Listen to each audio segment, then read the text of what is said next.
Ngayong umaga naisipan ko magluto ng buttered vegetable. Itong mga gulay na ito ay nakita ko lamang sa mga tanim ni mother. So kinuha ko na lang kung ano yung makukuha kong mga pwede nang lutuin. And then nakita ko itong mga chili peppers, jalapeno peppers, and kamatis. So pinagsama-sama ko lang yan. Ang una kong ginawa is ginayat ko muna lahat ng ingredients ko. Pagkatapos kong gayatin, saka ako nag-umpisang magluto. Inuna ko itong onion, itong garlic, meron din akong kamatis, at meron din akong jalapeno peppers daw ang tawag dito. And then meron din akong isang siling mahaba. Ito yung ginagawa at nilalagay sa dinuguan.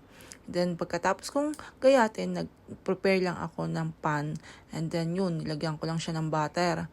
And then pagkalagay ko ng butter, hinalo-halo ko lang siya hanggang sa matunaw yung butter at inilagay ko na, inuna ko yung bawang, then sinunod ko na yung sibuyas. Pagkasunod ko sa sibuyas, ayan, hinalo-halo ko lang ulit yan hanggang sa sinasabi nilang mag-caramelize daw yung sibuyas para daw mas masarap.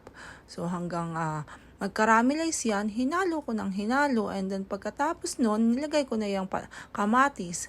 Iba-iba ng kulay ng kamatis, pero hindi yan bulok ha, yan ay napaka healthy pa ng kamatis na yan, ika nga. So ayan, napaka-fresh yan, galing yan sa puno ng inay. Hinalo-halo ko lang din yan, at nung mag-caramelize na uli yung kamatis at saka yung sibuyas, nilagay ko lang naman itong tinatawag nilang jalapeno peppers daw. Ayan, nagkakulay ng aking niluluto. Nung mailagay ko na, hinalo ko lang uli ng kaunting oras pa hanggang sa mag-combine yung lahat ng yan. At inilagay ko naman itong patatas. Ito nga palang patatas, yan ay ipinarito ko muna para mas crunchy pag kinagat ko maya-maya. So ayan, nilalagay ko ang patatas. Pagkalagay ng patatas na yan, hinalo-halo ko lang muna ulit yan hanggang sa mag-combine lahat ng ingredients at makita ko yung sinasabi ng juice ng ng gulay. At pagkatapos kong mahalo-halo yan, nilagyan ko naman yan ng paminta. O, kita nyo oh.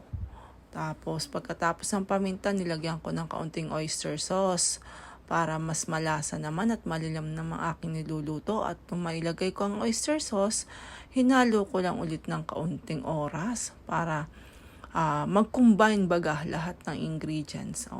Nung alam kong tama na yung luto niya, katamtama na, inihayin ko na. Pinartneran ko nga pala yan ng instant noodles para may mahigop naman akong mainit-init sa tiyan.